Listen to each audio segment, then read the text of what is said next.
Hello everyone. Welcome back. Welcome to Tuesday, day 2 of the festival. And I have to say, I think one of our most subscribed talks with Stephanie Hafferty from No Dig Gardening. So Stephanie's got some slides to show us, but couldn't upload the PowerPoint last night, so she's just going to screen share with us, which is what you can see in the third box there. And in a minute, I'm going to disappear so that it'll be easier to see, and it'll be smaller at the screen as well. And what you can also do, Steph, if you want to, is to you could turn your video off if you want to, or if you need to make the screen bigger for people. And again, if you just squiggle, I don't know how to do that though. You know where you squiggle to do the share screen, right? You go on there. There's a camera and it says toggle video, and you can click on that, and that'll turn your camera on and off. Oh, right. So people, will they be able to see me or not? So if you do that, they won't, but they'll be able to. I want people to be able to see me. I've got props. Perfect. Oh, lovely. Yeah, so that's fine. Just make this bit smaller, maybe. Well, I'm going to disappear in a minute, and then yeah, I don't know if you can make. Yeah, lovely, brilliant. Perfect.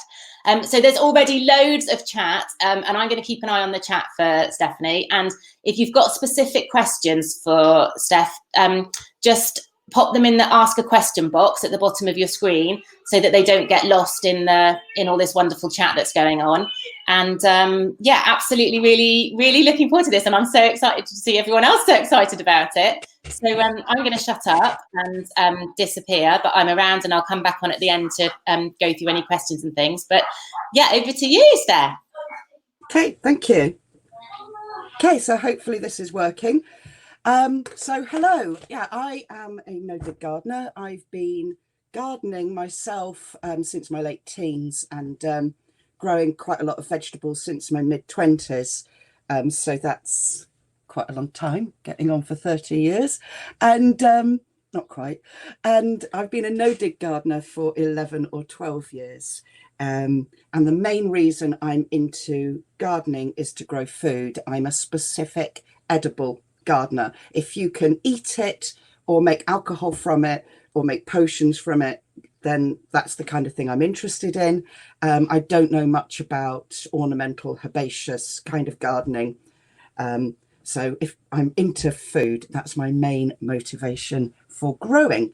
And I got into no dig gardening, as I said, about 11 or 12 years ago. I was very interested by the idea, but I didn't really quite know what on earth it was when I first heard about it. I thought it was some kind of mad hippie thing where you would just sit around and watch things grow, but actually it's an incredibly abundant way of growing a lot of food year round, really well in quite small spaces as well as on a much larger scale. So let's hope this, it does work. Hurrah. So no dig gardening, one of the main things we love is compost. This is the best way of growing no dig in the UK. There's other methods of no dig gardening elsewhere in the world, where they'll use mulches of things like straw or grass or lasagna beds, and that's for different climates. Here we use compost because we live in a damp, sluggy environment, and compost doesn't harbour slugs. It's not a habitat for them to live in. It reduces them significantly. Whereas something like a layer of straw and hay, if it's damp weather, all the slugs will move in and have a party and eat your veg. No dig is very popular at the moment, but it is not a new idea. It's been happening for years and years and years. One of the main reasons why it's popular is my partner, Charles Dowding, and this is him now that you can see on the screen. The man on the left in a pale blue shirt, that's Charles, and the man in the green jumper next to him is Jeff Hamilton, and this was Charles's first no-dig garden in the 1980s. They were filming Gardener's World from his garden there. So Charles has been doing it getting on for 40 years, but the idea precedes him. As I said, the main reason I like growing this way is because of the huge amount of food I can grow. This is some of the food that I will be harvesting in the summer from my garden. I live in Bruton in Somerset. I live in an ex-council house semi, and I grow food in my front garden where I have some raised beds and some fruit trees and a big wildlife pond, and in my back garden, which is just here, and there I've got all kinds of things that I grow, perennial beds, lots of fruit trees, mostly on dwarfing rootstocks, because that means I can grow a lot more. I've got a greenhouse, which is really old and rickety. I've been here 19 years and the greenhouse was already quite old then, and it's all patched up with bits of polythene. And I also have a 40-foot polytunnel. It's 12 by 40 feet, which means I can grow a lot of things like melons and cucumbers and tomatoes and aubergines, things that prefer a warmer climate. And that is, I've had that now 9 years or so, and I absolutely love it. It's also good for hanging your washing in when it's raining. So the key to all growing is the soil. Whatever method you use, the main crucial factor for growing is the condition of the soil. And it's something we've become far more aware of in recent years, how important it is. Unfortunately, for decades, the planet's soil has been hammered, whether by intensive farming or logging, whatever methods. There wasn't much consideration for what actually is happening in the soil. There was a lot of thoughts about feeding the plants and a lot of emphasis, unfortunately, on lots of chemical fertilizers.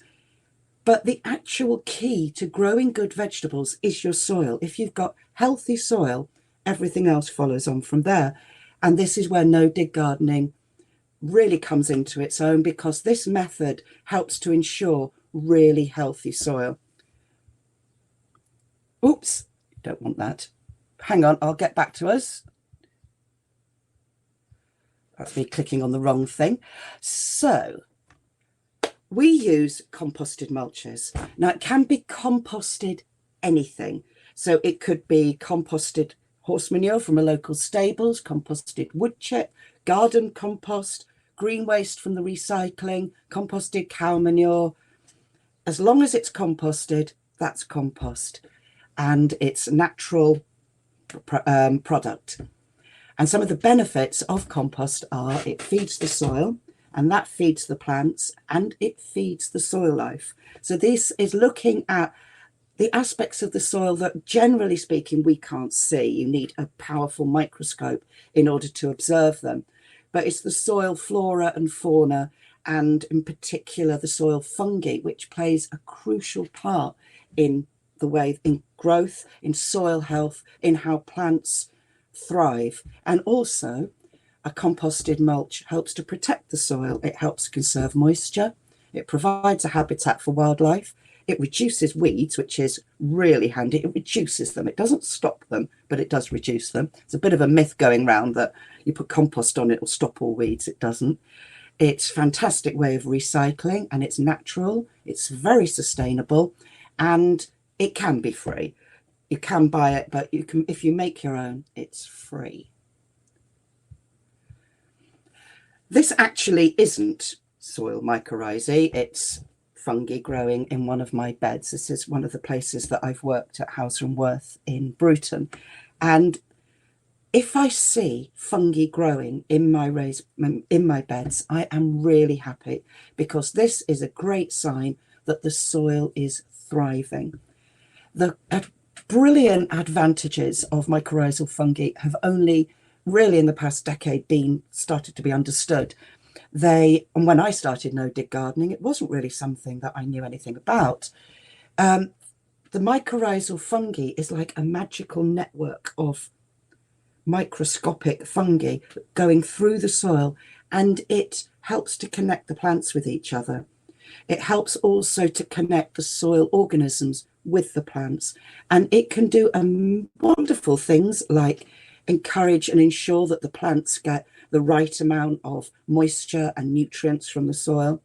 It also can help ensure it's the beneficial soil life and not the harmful soil life. It's creating a really healthy environment. It helps to reduce moisture loss. It ensures plants get the moisture that they need, which is really handy in dry weather. And also having good fungal structure, helps to keep the soil open, as does having healthy soil life. So it's not just about worms, which we see, and we can imagine worms going through the soil, making their holes.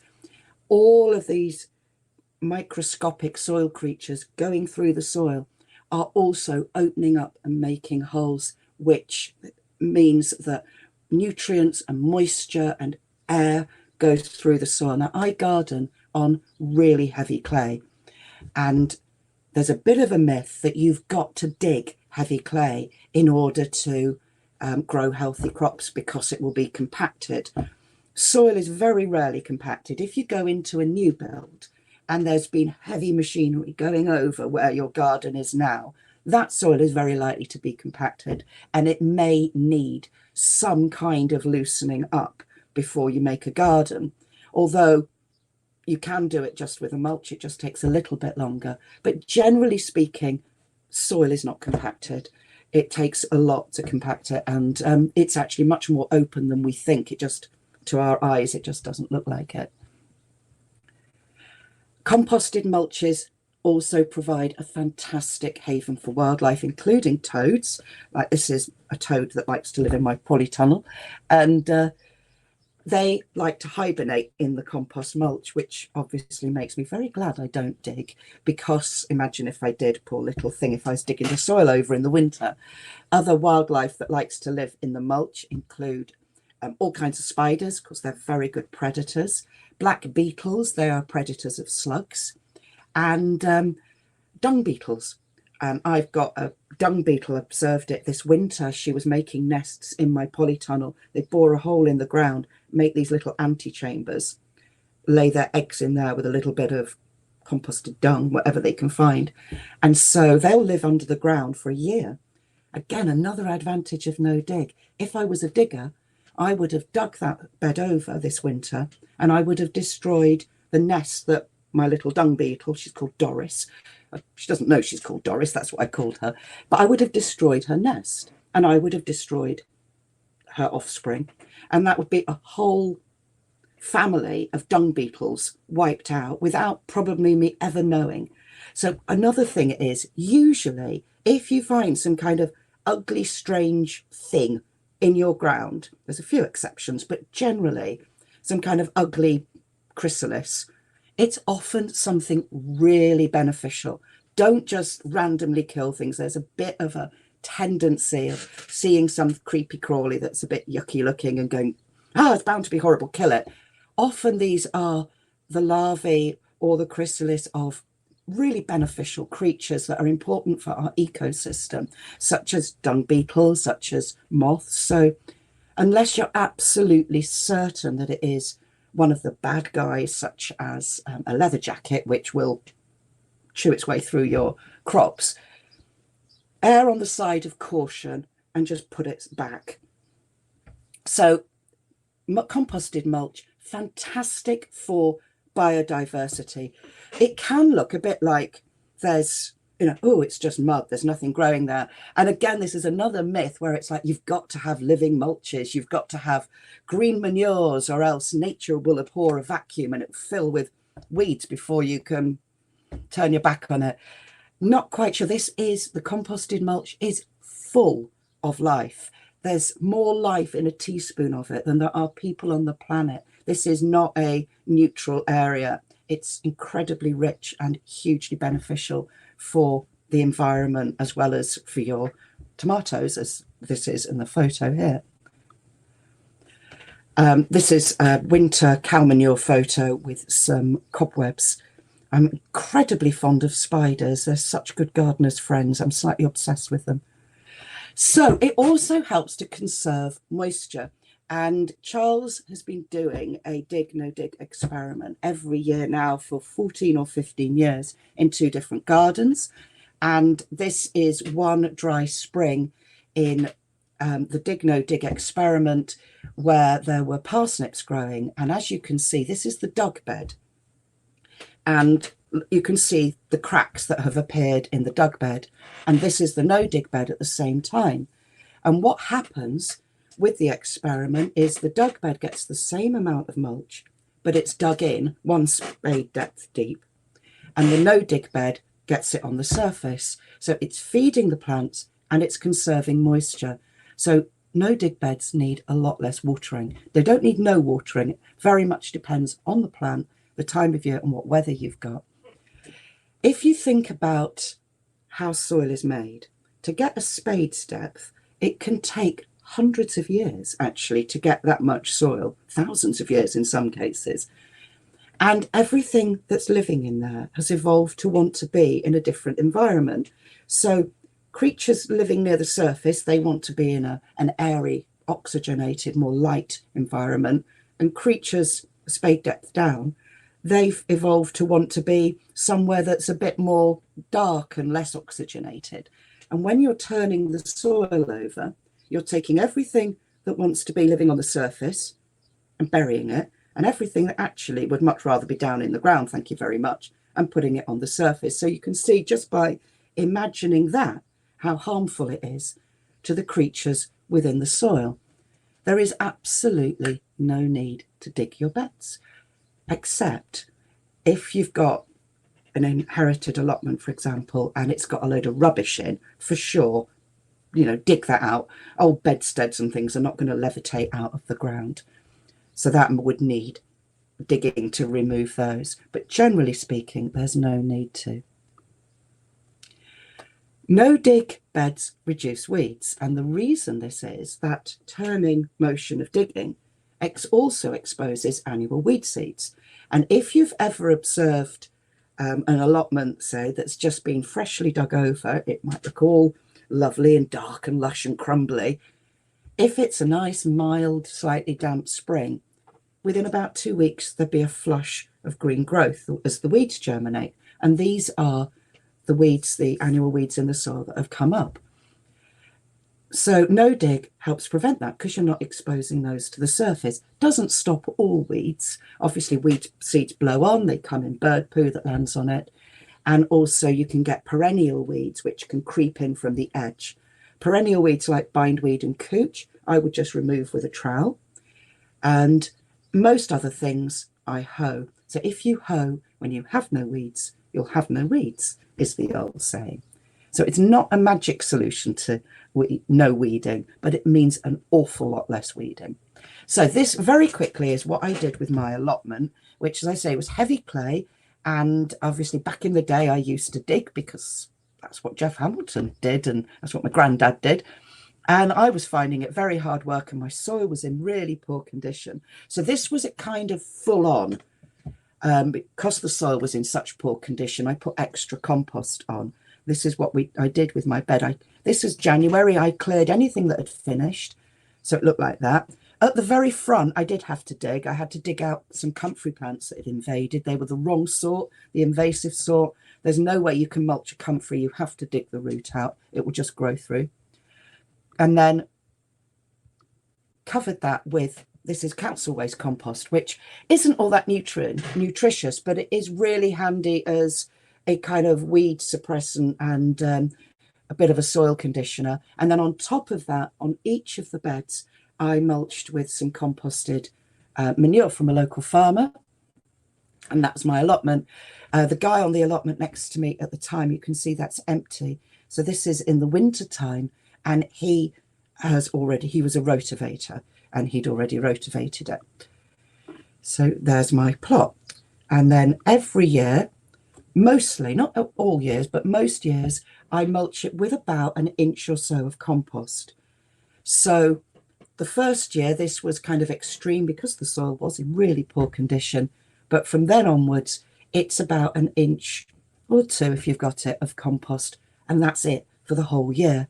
You spread it on, gradually incorporate it into the soil by the soil life, and you don't have to do any other feeding for the whole of the year. Occasionally, I've gone years when I haven't mulched. I did that as an experiment, and I used homemade feeds like comfrey and nettles, and I had to do more watering for sure, and it was reduced crop harvest a bit, but it survived. It was fine. So you can take the odd year off if you have, for whatever reason, if you've not got any compost.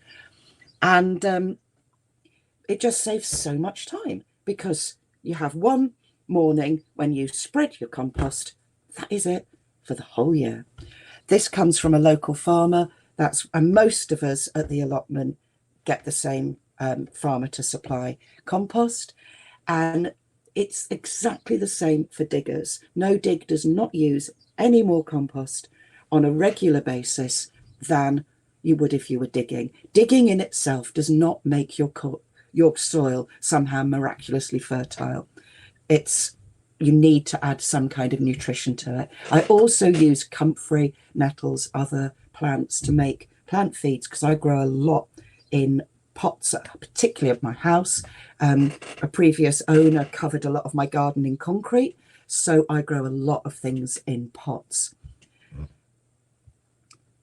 They need feeding with this liquid feed. So that is my allotment after mulching.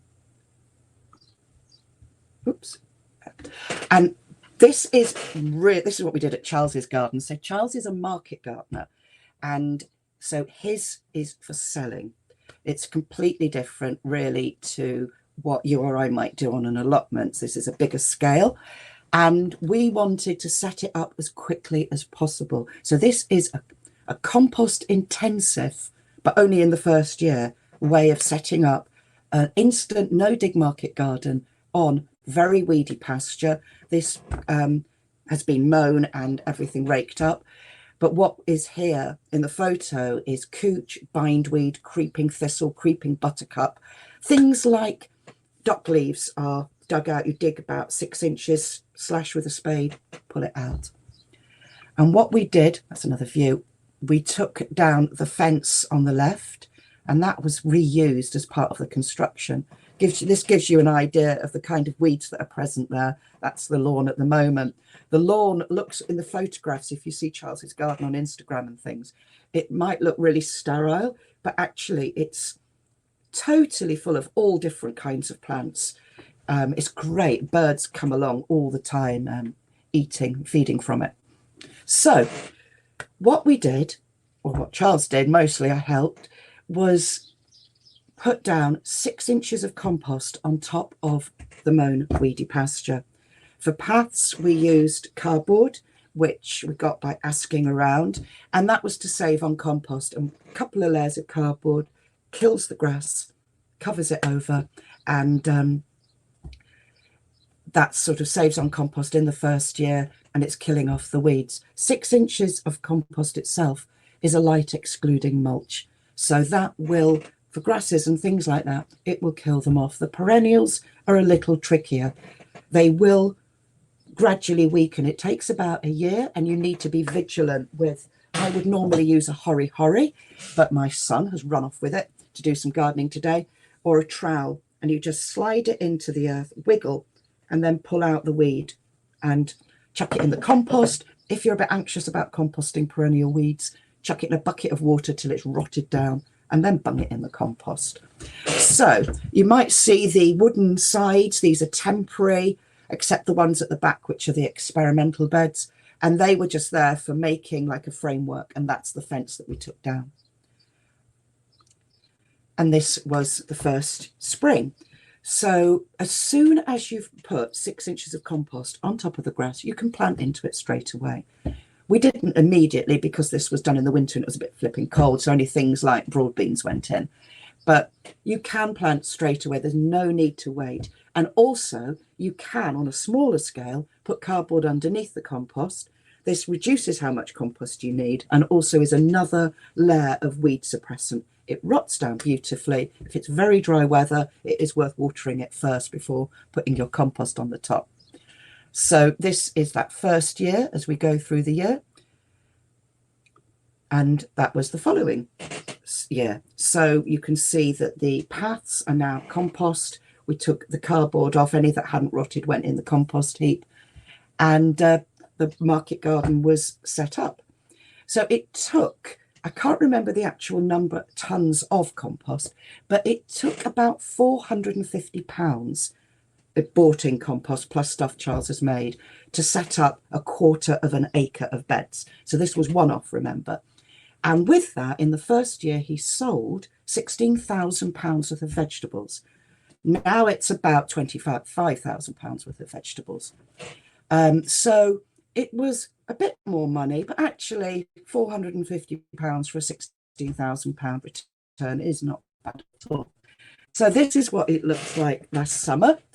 You can see the whole garden, the polytunnel. There's a little cabin in the corner. That's the round thing. It's not the aliens descending from Mars.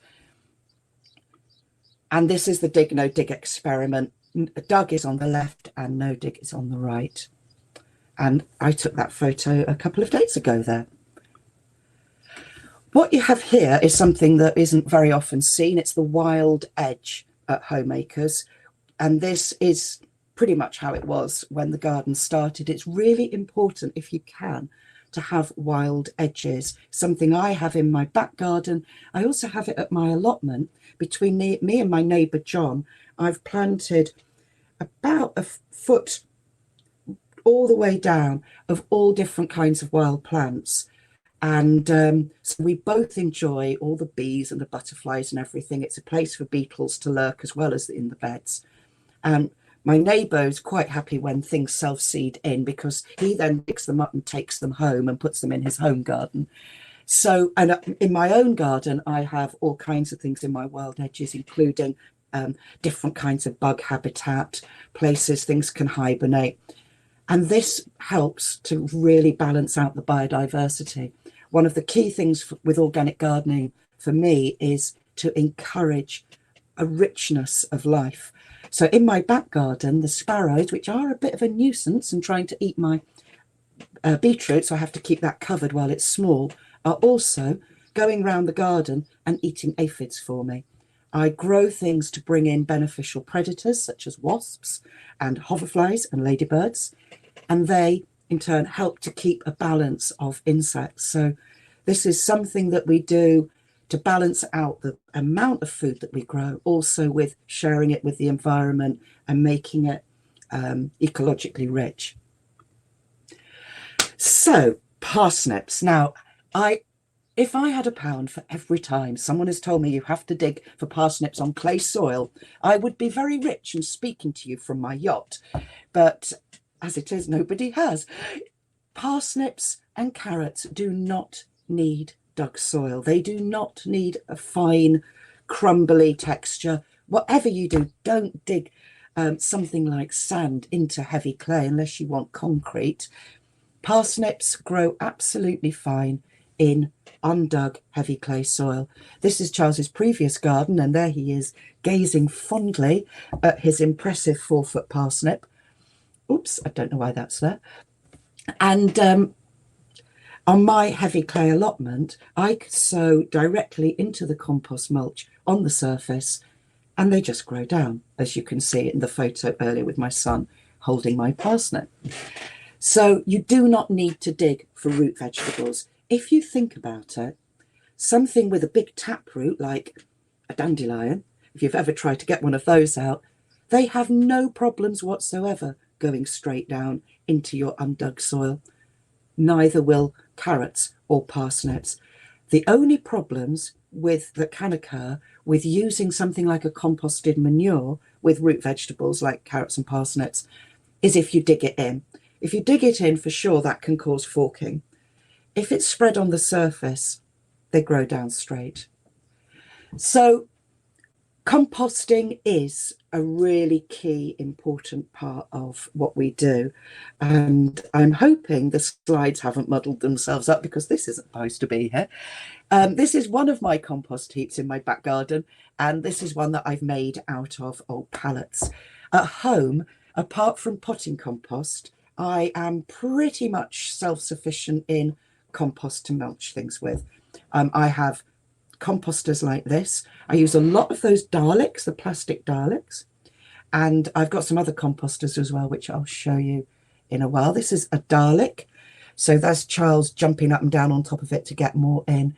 The thing I like to do with Daleks is to put them quite near the end of a bed, and then when the compost is ready, you can just lift up the Dalek and spread the compost out. Saves loads of time. I don't turn compost much, partly because it's time, and partly because I've got osteoarthritis, and sometimes it's just not the thing to do. want to keep my joints a little more relaxed. This is a hot bin. I've got 2 of these, and these compost food waste. So any kind of food waste can go in there, make beautiful compost.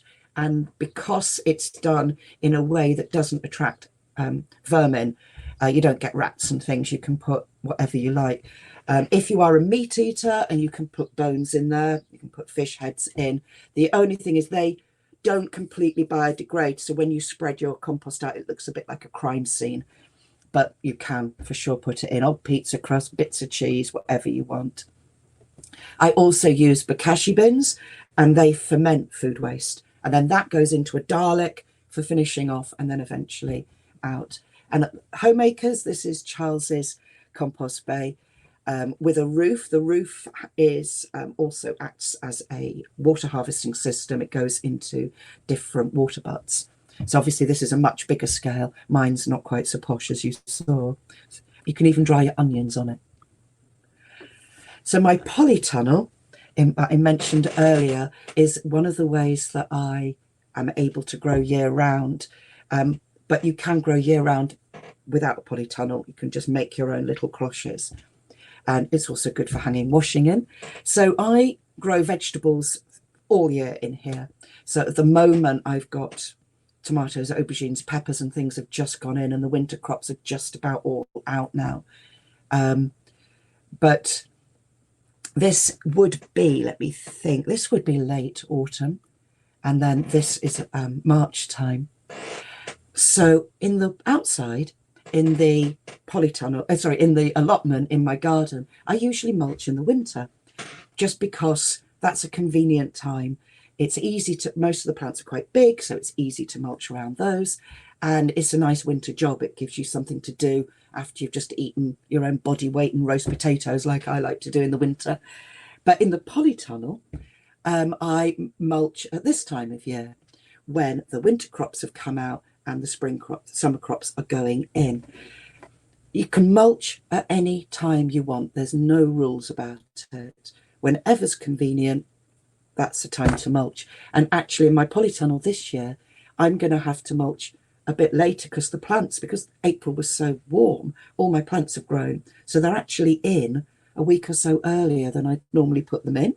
So I'm going to have to go in there and just put some compost around them, which will be absolutely fine. They won't mind at all. Plants to grow to make compost feed, obviously comfrey. Do try to get Bocking 14, because the invasive ones, this is one of the invasive ones, this is a wild comfrey. If you put that in your plot, you will regret it forever, because it's a nightmare to dig out. That's a wild area. I live in the countryside, so I can go foraging for comfrey. There's comfrey wild around my allotments as well.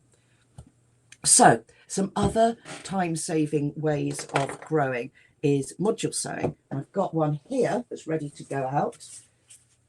You see that? So this is what I mean by a module tray. This was one I got from a bargain bin at a garden centre about 8 years ago. You could also use paper pots or loo rolls or any kind of module. I wouldn't recommend the flimsy ones because they're not very sustainable. They only last a year, whereas these last a very long time. And these are ready to go out. They didn't go out yesterday as planned because there was a horrible frost last night. So I was busy covering everything. And module sown beetroot, I put maybe 4 or 5 seeds in each module. Now beetroot, one seed actually produces several plants, so some of them I will thin out. I want maybe 6 or 7 beetroot plants per module. And they go out when they look like this. The one on the left are onions. It works well for turnips, radish, and leeks. So I can put these beetroot out, maybe clear a bed that's got something in the crop that's finished, and immediately plant the next crop out. And because the plants are a bit bigger, then they've already got several weeks growth, so I'm able to grow more each year in each bed. Also, they're a bit taller, so they'll withstand any slugs and things like that. So a slug can come along and nibble one leaf, but it's not really going to get the whole plant like it can do when things are direct sown. Where I live, we've got sparrows they will eat all baby beetroot leaves. In fact, these have been in a cold frame, and if I leave the lid open at the moment, the sparrows fly in to eat them. They're that keen. So I put butterfly netting over the top temporarily, well pegged down so that nothing can get harmed, until they've got a bit bigger, and then they tend to be left alone. And here are some module grown onions, and those I would leave to grow just like that and harvest all at once. It doesn't reduce quantity. In fact, they seem to thrive growing all in a group with their friends. No social distancing with these onions. And there's some beetroot. Now with the beetroot, I can do one sowing like this, and this would actually last me now probably until next April, because I've got clumps. I'll have clumps like this, and I just remove the biggest from each one as I want to eat it with a twisting motion, pull it out, leave the rest to grow on. And that here in Somerset, they will overwinter. I cover them with fleece. They withstood the beast from the east, so they were under snow for several weeks, and they were still fine. This is one of my beetroot harvests. I love growing different coloured beetroot. It tastes brilliant. You can make gorgeous salads, and they're just nice to look at as well. Crop protection. So if you don't protect your crops, like my baby beetroot leaves, there's a risk of losing things. Now, I'm all for balance. I want to share with the world, but I don't want things like my friend the bird here taking all my fruit. Because, for example, if you lose all your crops to pests, then you've got to go to the shops to buy vegetables, which kind of defeats the object of growing it. And also you have no knowledge of how those vegetables were grown themselves. They could have been done in a very harmful way. So crop protection is really useful. In my back garden, I've got a food fence, like the whole of my fence, which is quite boring. I grow food all the way down it, all different kinds of edible plants, mostly fruit. I cannot net that. So I grow more than I need, and me, the birds and the wasps and anything else, we just about get enough. We all get what we want. It's quite funny. Sometimes I'll be picking berries and there'll be birds sitting on the fence shouting at me because they want me to clear off, but the wasps will be coming in and getting what they want. They leave you alone, you know, at this time of year, coming and getting what they want, and we're all just, you know, helping ourselves to the fruit. But things like the red currants, I only have one red currant bush. It's quite a big one, so I put Enviromesh over the top. And the reason I choose Enviromesh is I don't want them to eat all of my red currants, but I also don't want them to get tangled up and die, and they can't in Enviromesh. It's the holes are too small. This is my cherry tree in the front garden, and again, same reason. I don't want this stripping with the birds. So as soon as they start to turn pink, I cover it with Enviromesh. I then get my crop of cherries, and there's plenty of other things for the birds to eat. Many moons ago, I used to run a kitchen garden for Sir Cameron Macintosh, and this is his garden. And these are the hoops that I designed with Michael, his partner. And this is to show protecting brassicas. So these are cloche hoops, different sizes, depending on the height of the plant. The ones on the right are going to grow tall. They're things like Brussels sprouts. And it's butterfly netting, which I think is wonderful stuff. Again, if it's pegged down firmly, creatures can't get tangled up and harmed. Keeps butterflies out. It also keeps pollinators out, so you wouldn't put anything in there that required pollination. Brussels sprouts and cabbages and things don't. It is a chemical-free way that doesn't harm anything of growing plants. This is at Homemakers, and Charles has netted the lettuce against rabbits and also pigeons. So the rabbits, there are a few that come in, they just won't bother. I mean, if they were really, really hungry, they could just dig under, but generally they'll just not bother. And here is Enviromesh against leek moth, which we have here in Somerset. If you don't cover leeks, then they can tend to get this moth in that just, this larvae that just sort of turns them into a mush. So this protects them from it. It's also a good way of protecting against carrot root fly. So I can't read without my specs on. I'm just trying to see what this says. Right. So that's just my books and things. I'm a garden writer as well, and a food writer. So that's just what that is there. Can we go back to the split screen now, Jen? Do we know? Yeah, that was amazing. Do I know how to do that? That's all right. I can do that. Oh, you've done it! Hurrah! Yay! Right. That was amazing. I'm sorry for the background noise from my children. Don't worry. 29 questions, which I'm quite palpitations about. So we've got. Do I need to read, or can I take my? No. I'll read them out to you. Okay. Guys, we will do our very best to get to them, but I've got to get to the next session to start that for 11. So one suggestion, if Steph is amenable, is that if we don't get to your question, if you post it on the thread for Steph's talk in the group, and maybe if Steph's kind enough to come and have a little look in there if she's got time. I will, if you just tell me where to find it. Brilliant. Yeah, we'll tag you. So, right, let's have a look. Let's start working through these questions. I never have enough compost. Do I use precious homemade compost in autumn or leave it until spring? I would use precious homemade compost in autumn. That's the best time for doing it. There's another myth, which is that compost leaches nutrients during the winter. It doesn't. Compost, the nutrients are in a stable form. There might be a tiny, tiny bit, but it doesn't leach. One clear way would be to look at, say, Charles's website, where you've got these clearly defined photos of homemakers through the year.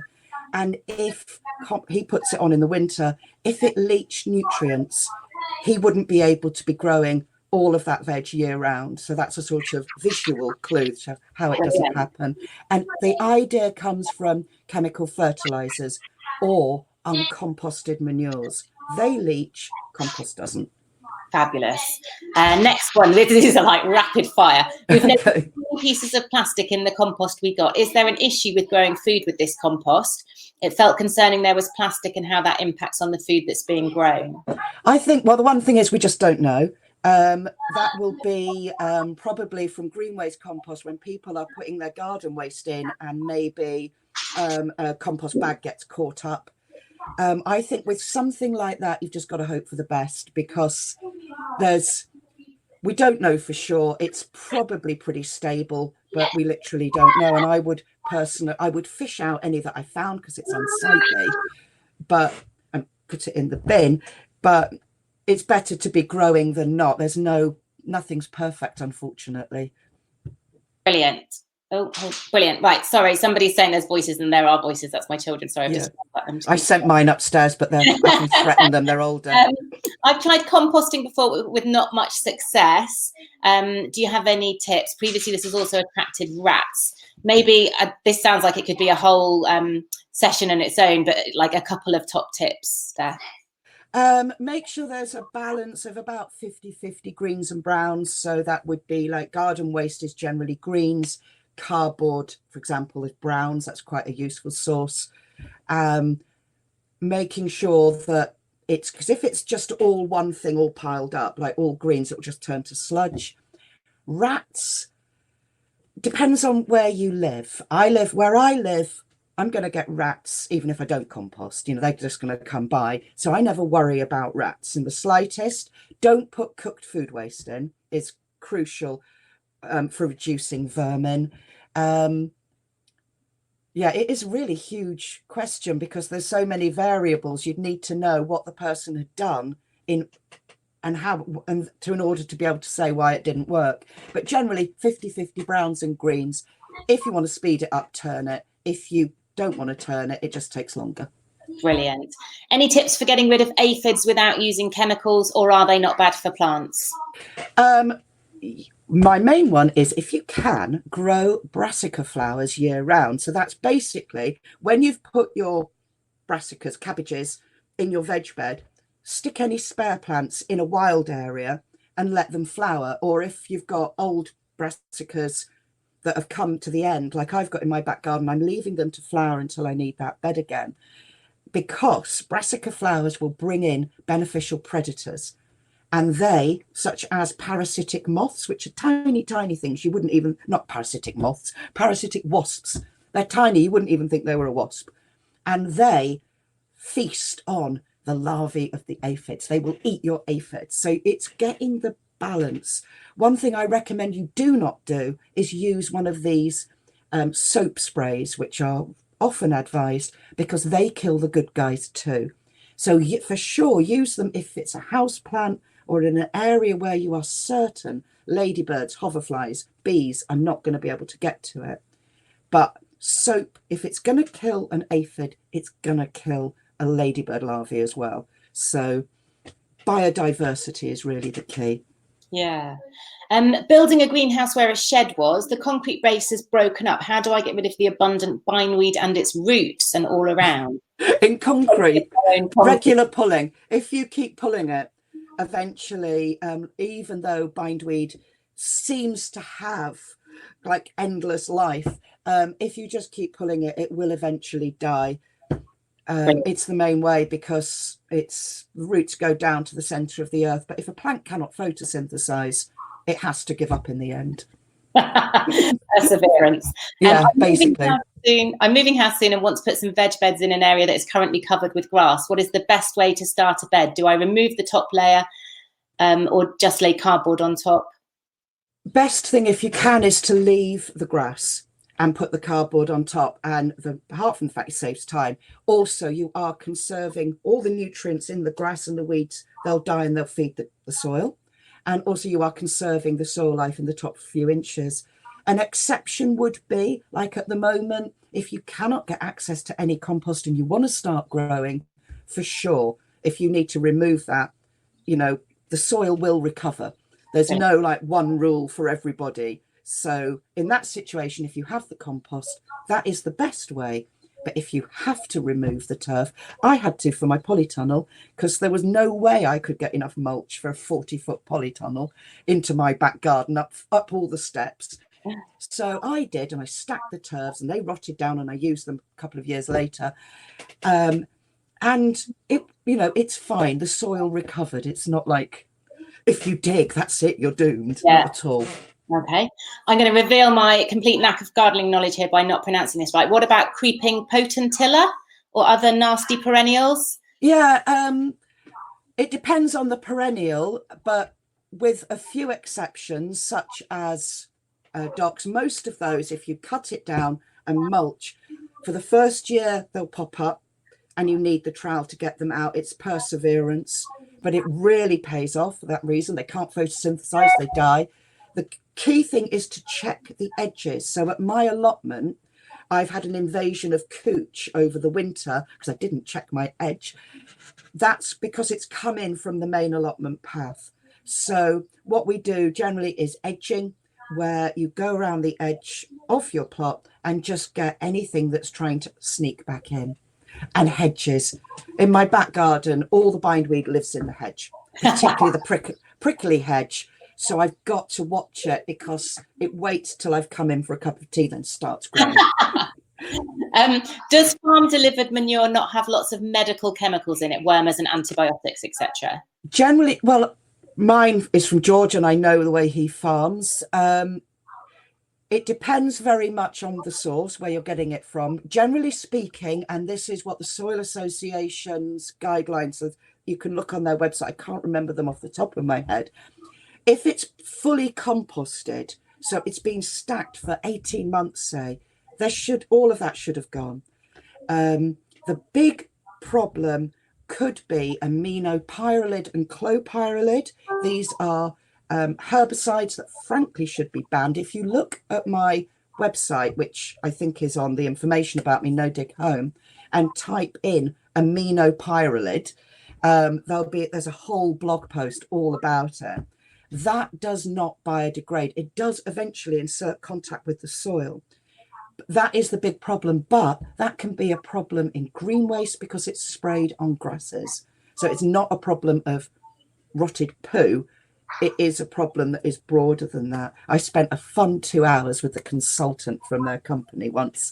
So I could go on forever, but I don't. This is a question I suspect that lots of people want answers. How to avoid slugs?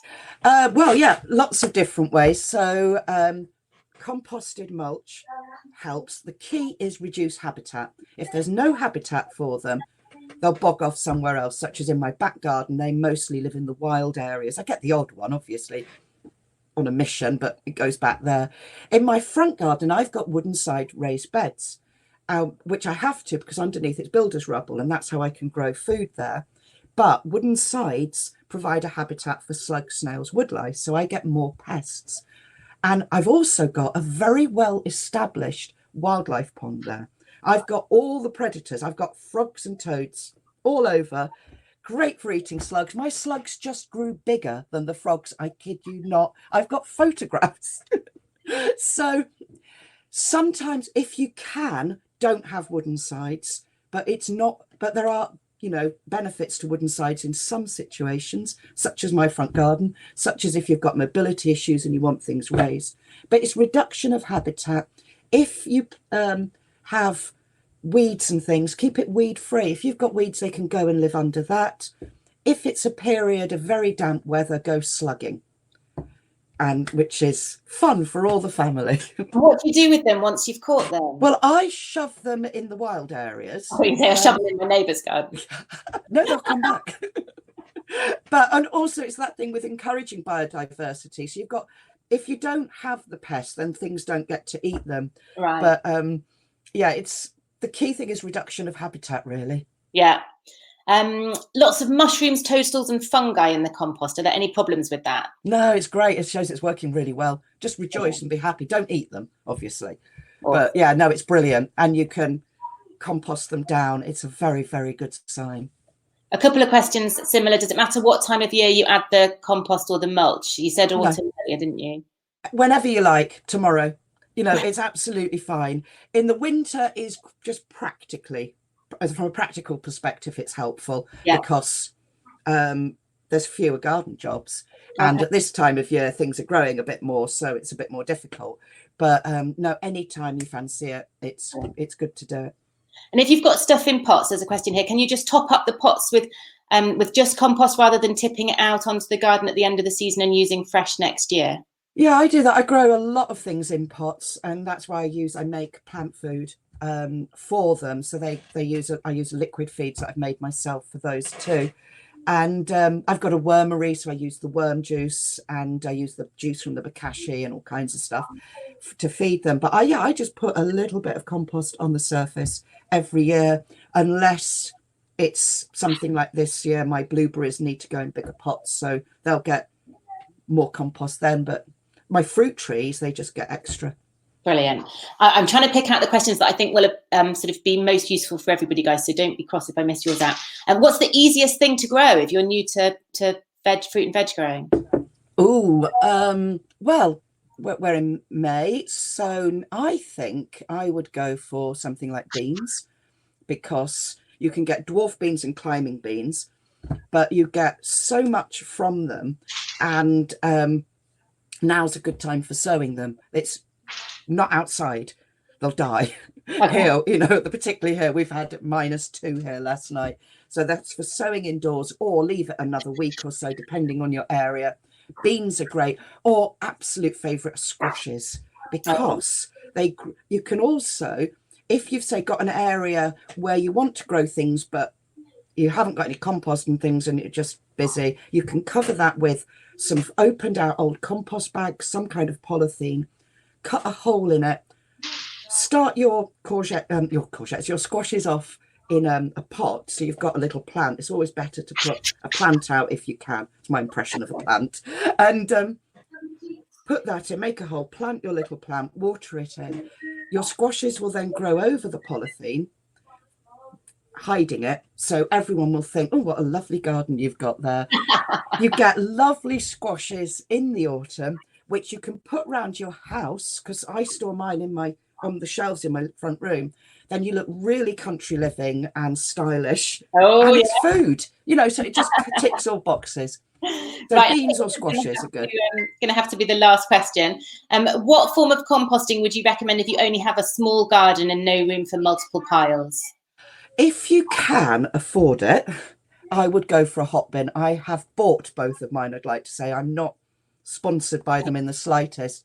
It's because they don't attract rats, and they will compost everything in about 3 months as well. It's hot composting, it's fast, but they're expensive. And there are other types of hot composters, and it is worth looking at your local council, because sadly not here, but some councils do these hot composters for about 30 quid. So that's brilliant. In Wiltshire, we don't have a food waste collection, so the council subsidise the hot composters. Yeah, move to Wiltshire, get a hot composter, or go around Jen's house, and or Daleks. You know, so that you saw Charles standing in a Dalek in the slideshow. Daleks are great. They're pretty cheap from a council. They're light to move about. In a smaller space, they're less likely to attract things than my open pallet ones. They're also more visually appealing. And they do compost pretty quickly. Can't guarantee you wouldn't get any little rodent visitors, but you can never guarantee that. Brilliant. Oh, if you think you might have a rodent visitor, bang the sides with something. They don't like being disturbed. So bang the sides every time you go by, and they'll think this is a really horrible place to live, and they'll go and move in with somebody else. Oh, I like that. Yeah. Brilliant. This has been absolutely amazing. And I'm so sorry we didn't get to all the questions, guys, but come and post them in this Facebook group, or Steph's got a no dig Facebook group as well, haven't you? No dig gardening _undug. And I suspect there's loads of really knowledgeable people in there who'll be able to help people out as well. People who've been growing for years and years. So there is a thread in our group, in the festival group, with Steph's talk on it. So poke your questions in there, and I can tag Steph. And if she, I know you're really busy this time of year, but if you have got time to pop in, that would be amazing. If you tag me, I'll find it. So that would be brilliant. Great. Thank you so much, guys. I'm going to have to hot foot it onto the next talk, which is 11 o'clock with Jarvis Smith, all about how do we make sustainability mainstream. But thank you so much, Steph. You've been absolutely amazing, and so much knowledge. I'm mind blown. Thank you so much. Thank you. Thanks a lot. Bye.